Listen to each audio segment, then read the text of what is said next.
আল্লাহ।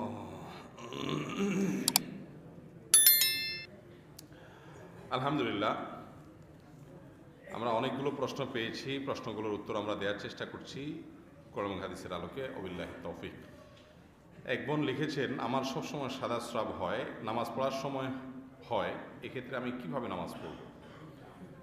যদি মহিলাদের সাদা স্রাব বের হয় তাহলে সেক্ষেত্রে সেটা যদি অনবরত বের হতেই থাকে, এমনকি নামাজে দাঁড়ালে তখনও হয়, তাহলে তিনি প্রত্যেক ওয়াক্তের জন্য উযু করে নেবেন। প্রত্যেক ওয়াক্তের জন্য উযু করে নামাজ পড়বেন। এরপরে যদি বেরো হয় তারপরেও কোনো অসুবিধা নাই, ওই অবস্থা তিনি নামাজ চালায় যাবেন। আবার ওয়াক্ত শেষ, নতুন ওয়াক্ত আসছে, আবার উযু করবেন। এক উযু দিয়ে ওই ওয়াক্তের মধ্যে তিনি যত চান নামাজ পড়তে পারবেন। কথা কি বুঝে আসছে?